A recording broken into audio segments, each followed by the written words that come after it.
This is going to be a very practical course.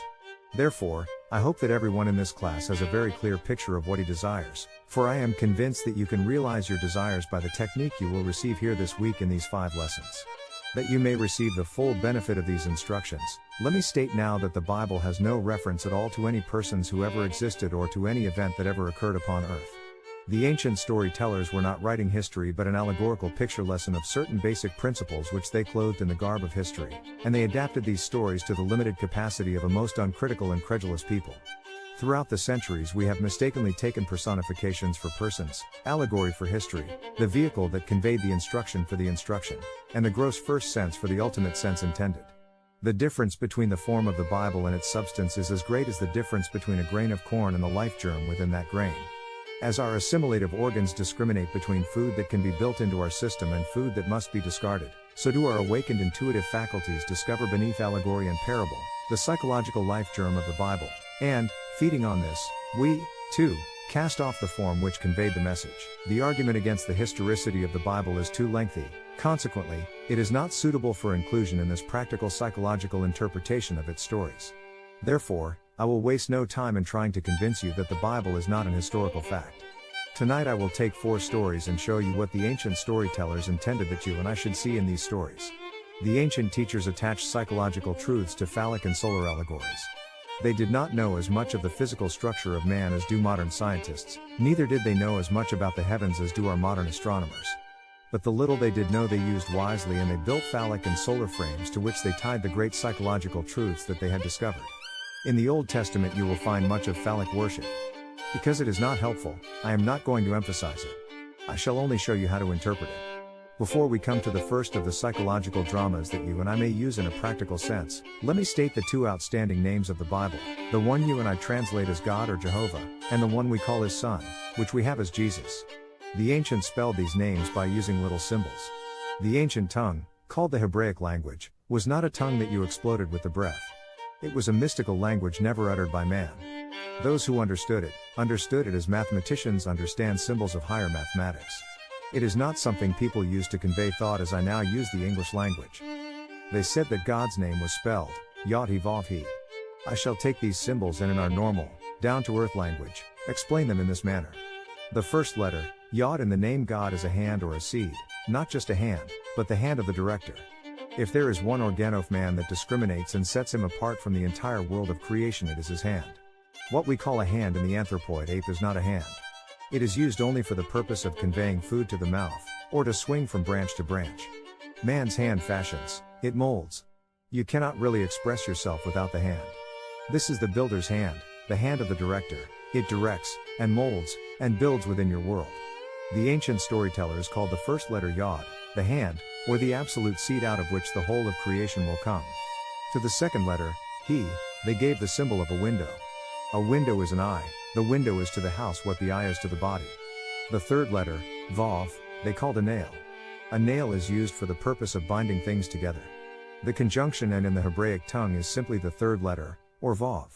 If I want to say man and woman, I put the Vav in the middle, it binds them together. The fourth and last letter, He, is another window or eye. In this modern, down-to-earth language of ours, you can forget eyes and windows and hands and look at it in this manner. You are seated here now. This first letter, Yod, is your I amness, your awareness.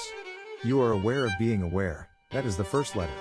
Out of this awareness all states of awareness come. The second letter, He, called an I, is your imagination, your ability to perceive. You imagine or perceive something which seems to be other than self. As though you were lost in reverie and contemplated mental states in a detached manner, making the thinker and his thoughts separate entities.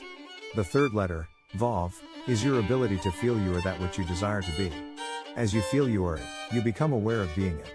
To walk as though you were what you want to be is to take your desire out of the imaginary world and put the Vav upon it. You have completed the drama of creation. I am aware of something. Then I become aware of actually being that of which I was aware. The fourth and last letter in the name of God is another He, another I, meaning the visible objective world which constantly bears witness of that which I am conscious of being. You do nothing about the objective world, it always molds itself in harmony with that which you are conscious of being. You are told this is the name by which all things are made, and without it there is nothing made that is made. The name is simply what you have now as you are seated here. You are conscious of being, aren't you? Certainly you are. You are also conscious of something that is other than yourself, the room, the furniture, the people. You may become selective now. Maybe you do not want to be other than what you are, or to own what you see. But you have the capacity to feel what it would be like were you now other than what you are. As you assume that you are that which you want to be, you have completed the name of God or the Yod Vav He.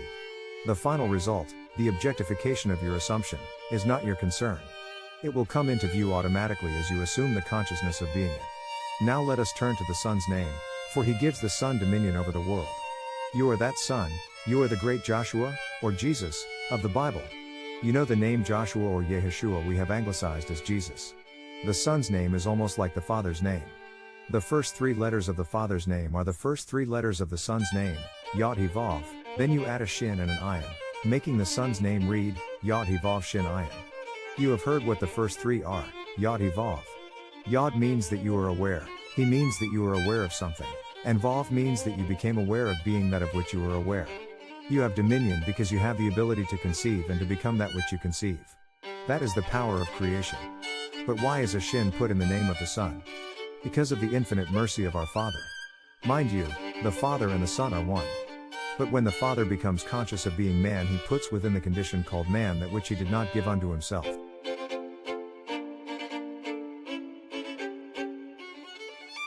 He puts a shin for this purpose. A shin is symbolized as a tooth.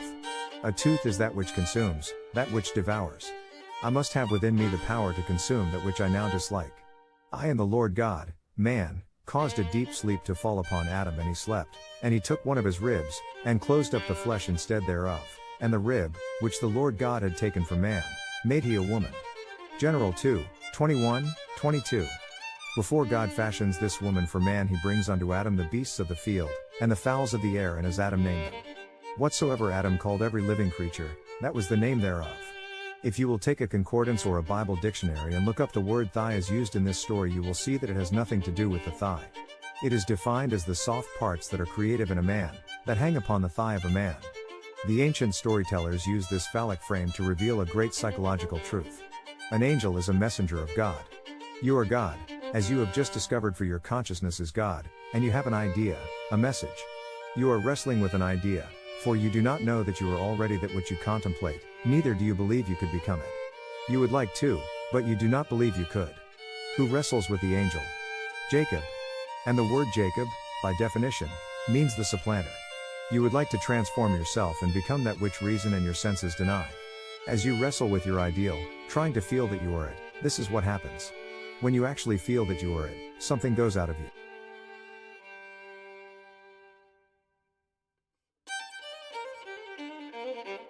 You may use the words, "Who has touched me, for I perceive virtue has gone out of me."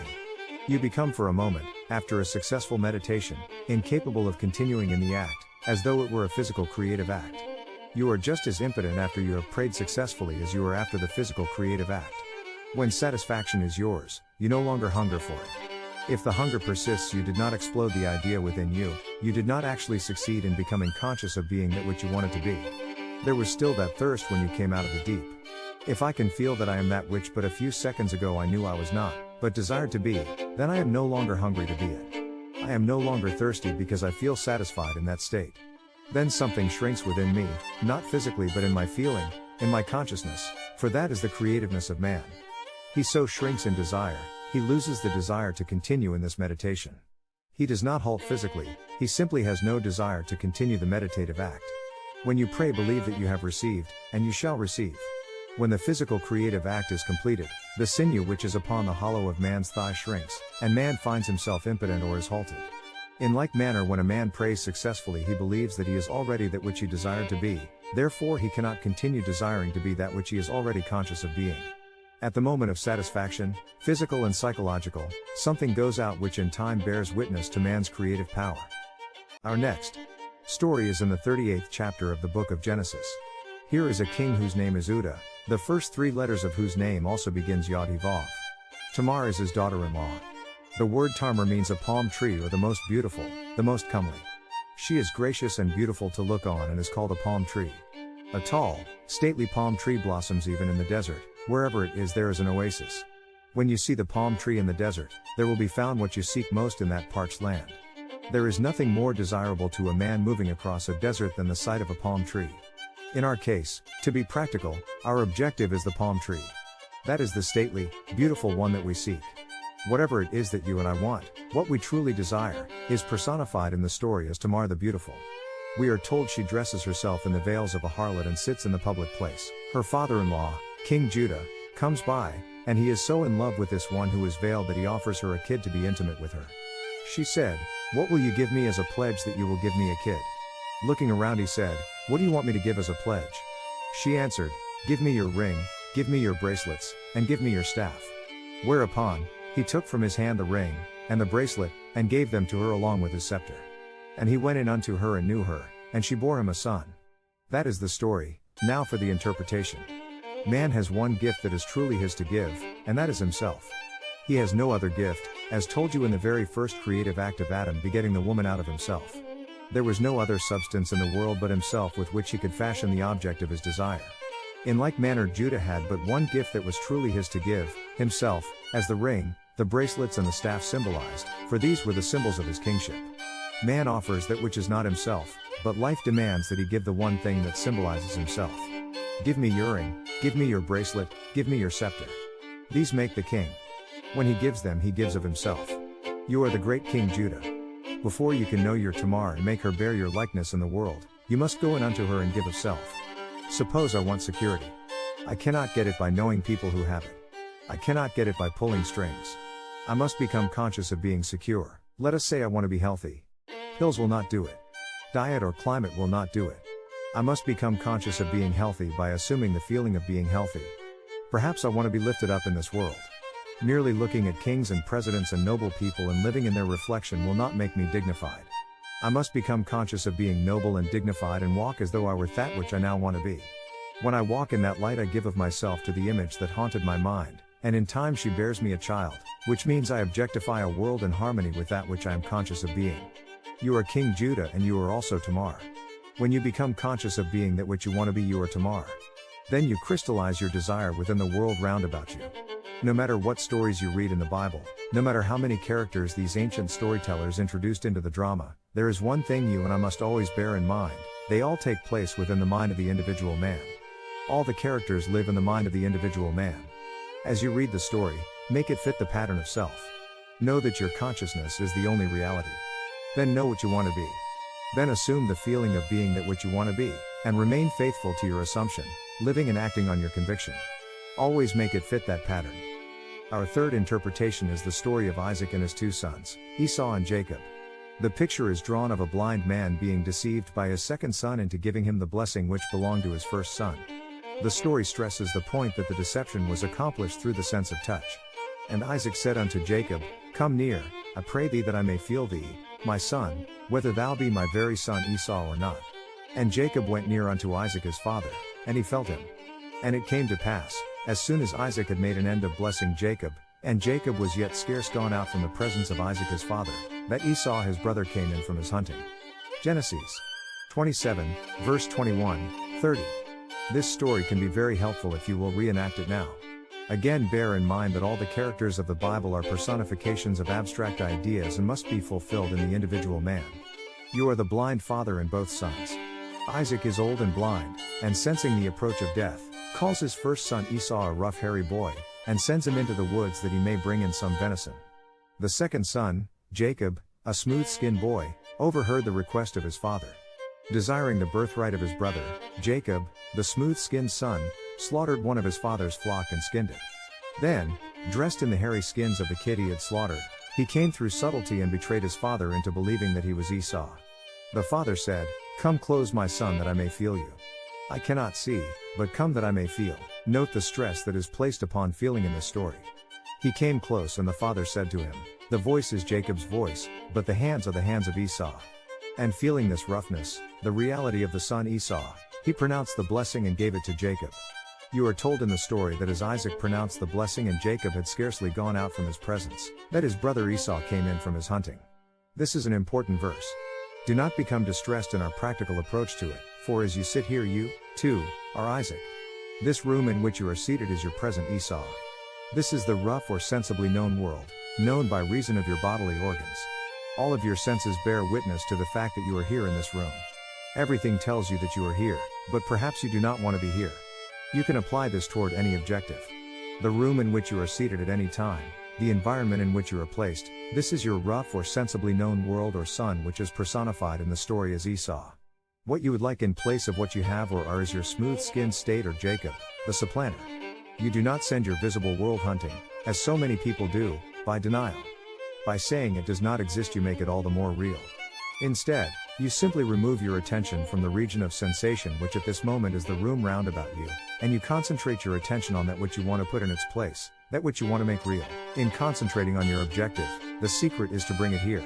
You must make elsewhere here, and then now imagine that your objective is so close that you can feel it. Suppose at this very moment I want a piano here in this room. To see a piano in my mind's eye existing elsewhere does not do it.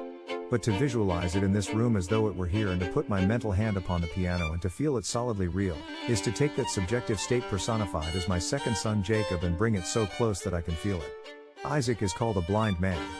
You are blind because you do not see your objective with your bodily organs, you cannot see it with your objective senses. You only perceive it with your mind, but you bring it so close that you can feel it as though it were solidly real now. When this is done and you lose yourself in its reality and feel it to be real, open your eyes. When you open your eyes, what happens? The room that you had shut out but a moment ago returns from the hunt. You no sooner gave the blessing, felt the imaginary state to be real, than the objective world, which seemingly was unreal, returns. It does not speak to you with words as recorded of Esau, but the very room round about you tells you by its presence that you have been self-deceived. It tells you that when you lost yourself in contemplation, feeling that you were now what you wanted to be, feeling that you now possess what you desire to possess, that you were simply deceiving self. Look at this room. It denies that you are elsewhere. If you know the law, you now say, even though your brother came through subtlety and betrayed me and took your birthright, I gave him your blessing and I cannot retract. In other words, you remain faithful to this subjective reality and you do not take back from it the power of birth. You gave it the right of birth and it is going to become objective within this world of yours. There is no room in this limited space of yours for two things to occupy the same space at the same time. By making the subjective real, it resurrects itself within your world. Take the idea that you want to embody, and assume that you are already it. Lose yourself in feeling this assumption is solidly real. As you give it this sense of reality, you have given it the blessing which belongs to the objective world, and you do not have to aid its birth any more than you have to aid the birth of a child or a seed you plant in the ground. The seed you plant grows unaided by a man, for it contains within itself all the power and all the plans necessary for self-expression. You can this night reenact the drama of Isaac blessing his second son and see what happens in the immediate future in your world. Your present environment vanishes, all the circumstances of life change and make way for the coming of that to which you have given your life. As you walk, knowing that you are what you want it to be, you objectify it without the assistance of another. The fourth story for tonight is taken from the last of the books attributed to Moses. If you need proof that Moses did not write it, read the story carefully. It is found in the 34th chapter of the book of Deuteronomy. Ask any priest or rabbi, who is the author of this book? And they will tell you that Moses wrote it.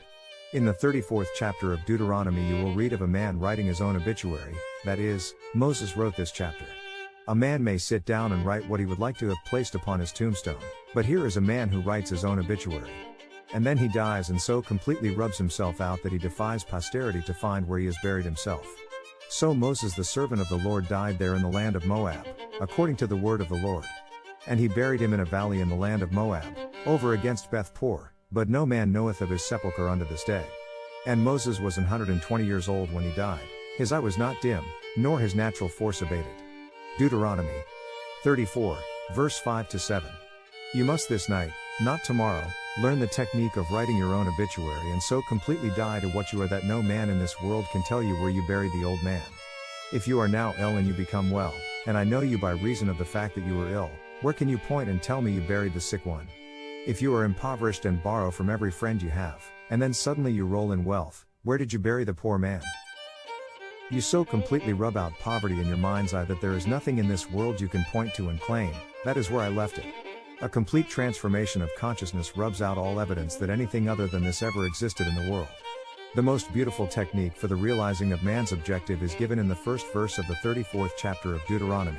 And Moses went up from the plains of Moab unto the mountain of Nebo, to the top of Pisgah, that is over against Jericho. And the Lord showed him all the land of Gilead, unto Dan. You read that verse and say, So what? But take a concordance and look up the words. The first word, Moses, means to draw out, to rescue, to lift out, to fetch. In other words, Moses is the personification of the power in man that can draw out of man that which he seeks, for everything comes from within, not from without. You draw from within yourself that which you now want to express as something objective to yourself. You are Moses coming out of the plains of Moab. The word Moab is a contraction of two Hebraic words, Mem and Ab, meaning mother-father. Your consciousness is the mother-father, there is no other cause in the world. Your I amness, your awareness, is this Moab or mother-father. You are always drawing something out of it. The next word is Nebo. In your concordance, Nebo is defined as a prophecy. A prophecy is something subjective. If I say, so-and-so will be, it is an image in the mind, it is not yet a fact. We must wait and either prove or disprove this prophecy. In our language, Nebo is your wish, your desire.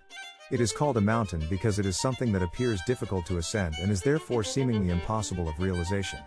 A mountain is something bigger than you are, it towers over you. Nebo personifies that which you want to be in contrast to that which you are. The word Pisgah, by definition, is to contemplate. Jericho is a fragrant odor. And Gilead means the hills of witnesses. The last word is Dan the prophet. Now put them all together in a practical sense and see what the ancients tried to tell us. As I stand here, having discovered that my consciousness is God, and that I can by simply feeling that I am what I want to be transform myself into the likeness of that which I am assuming I am, I know now that I am all that it takes to scale this mountain. I define my objective. I do not call it Nebo, I call it my desire. Whatever I want, that is my Nebo, that is my great mountain that I am going to scale. I now begin to contemplate it, for I shall climb to the peak of Pisgah. I must contemplate my objective in such a manner that I get the reaction that satisfies. If I do not get the reaction that pleases, then Jericho is not seen, for Jericho is a fragrant odor. When I feel that I am what I want to be, I cannot suppress the joy that comes with that feeling. I must always contemplate my objective until I get the feeling of satisfaction personified as Jericho. Then I do nothing to make it visible in my world, for the hills of Gilead, meaning men, women, children, the whole vast world round about me, come bearing witness. They come to testify that I am what I have assumed myself to be, and am sustaining within myself. When my world conforms to my assumption, the prophecy is fulfilled. If I now know what I want to be, and assume that I am it, and walk as though I were, I become it, and becoming it I so completely die to my former concept of self that I cannot point to any place in this world and say, that is where my former self is buried. I so completely died that I defy posterity to ever find where I buried my old self. There must be someone in this room who will so completely transform himself in this world that his close immediate circle of friends will not recognize him. For 10 years I was a dancer, dancing in Broadway shows, in vaudeville, nightclubs, and in Europe. There was a time in my life when I thought I could not live without certain friends in my world. I would spread a table every night after the theater and we would all dine well. I thought I could never live without them. Now I confess I could not live with them. We have nothing in common today. When we meet, we do not purposely walk on the opposite side of the street, but it is almost a cold meeting because we have nothing to discuss. I so died to that life that as I meet these people they cannot even talk of the old times. But there are people living today who are still living in that state, getting poorer and poorer. They always like to talk about the old times. They never buried that man at all, he is very much alive within their world. Moses was 120 years, a full, wonderful age as 120 indicates. 1 plus 2 plus 0 equals 3, the numerical symbol of expression. I am fully conscious of my expression. My eyes are undimmed and the natural functions of my body are not abated. I am fully conscious of being what I do not want to be. But knowing this law by which a man transforms himself, I assume that I am what I want to be and walk in the assumption that it is done. In becoming it, the old man dies and all that was related to that former concept of self dies with it. You cannot take any part of the old man into the new man. You cannot put new wine in old bottles or new patches on old garments. You must be a new being completely. As you assume that you are what you want to be, you do not need the assistance of another to make it so. Neither do you need the assistance of anyone to bury the old man for you. Let the dead bury the dead. Do not even look back, for no man having put his hand to the plow and then looking back is fit for the kingdom of heaven. Do not ask yourself how this thing is going to be. It does not matter if your reason denies it. It does not matter if all the world round about you denies it. You do not have to bury the old. Let the dead bury the dead. You will so bury the past by remaining faithful to your new concept of self that you will defy the whole vast future to find where you buried it. To this day no man in all of Israel has discovered the sepulchre of Moses. These are the 4 stories I promised you tonight. You must apply them every day of your life. Even though the chair on which you are now seated seems hard and does not lend itself to meditation, you can, by imagination, make it the most comfortable chair in the world. Let me now define the technique as I want you to employ it. I trust each one of you came here tonight with a clear picture of your desire. Do not say it is impossible. Do you want it? You do not have to use your moral code to realize it. It is altogether outside the reach of your code. Consciousness is the one and only reality. Therefore, we must form the object of our desire out of our own consciousness. People have a habit of slighting the importance of simple things, and the suggestion to create a state akin to sleep in order to aid you in assuming that which reason and your senses deny, is one of the simple things you might slight. However, this simple formula for changing the future, which was discovered by the ancient teachers and given to us in the Bible, can be proved by all. The first step in changing the future is desire, that is, define your objective, know definitely what you want. Second, construct an event which you believe you would encounter following the fulfillment of your desire, an event which implies fulfillment of your desire, something which will have the action of self-predominant. The third step is to immobilize the physical body and induce a state akin to sleep. Then mentally feel yourself right into the proposed action. Imagine all the while that you are actually performing the action here and now. You must participate in the imaginary action, not merely stand back and look on, but feel that you are actually performing the action, so that the imaginary sensation is real to you. It is important always to remember that the proposed action must be one which follows the fulfillment of your desire, one which implies fulfillment. For example, suppose you desired promotion in office. Then being congratulated would be an event you would encounter following the fulfillment of your desire. Having selected this action as the one you will experience in imagination to imply promotion in office, immobilize your physical body and induce a state bordering on sleep, a drowsy state, but one in which you are still able to control the direction of your thoughts, a state in which you are attentive without effort. Then visualize a friend standing before you. Put your imaginary hand into his. Feel it to be solid and real, and carry on an imaginary conversation with him in harmony with the feeling of having been promoted. You do not visualize yourself at a distance in point of space and at a distance in point of time being congratulated on your good fortune. Instead, you make elsewhere here in the future now. And the greater you, using a larger focus, will use all means, and call them good, which tend toward the production of that which you have assumed. You are relieved of all responsibility to make it so, because as you imagine and feel that it is so, your dimensionally larger self determines the means. Do not think for one moment that someone is going to be injured in order to make it so, or that someone is going to be disappointed. It is still not your concern. I must drive this home. Too many of us, schooled in different walks of life, are so concerned about the other. You ask, if I get what I want, will it not imply injury to another? There are ways you know not of, so do not be concerned. Close your eyes now, because we are going to be in a long silence. Soon you will become so lost in contemplation, feeling that you are what you want to be, that you will be totally unconscious of the fact that you are in this room with others. You will receive a shock when you open your eyes and discover we are here. It should be a shock when you open your eyes and discover that you are not actually that which, a moment before, you felt you were, or felt you possessed. Now we will go into the deep. I need not remind you that you are now that which you have assumed that you are. Do not discuss it with anyone, not even self. You cannot take thought as to the how, when you know that you are already. Your three-dimensional reasoning, which is a very limited reasoning indeed, should not be brought into this drama. It does not know. What you have just felt to be true is true. Let no man tell you that you should not have it. What you feel that you have, you will have.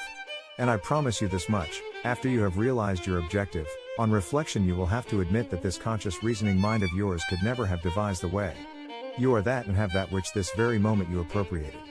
Do not discuss it. Do not look to someone for encouragement, because the thing might not come. It has come. Go about your Father's business doing everything normally and let these things happen in your world.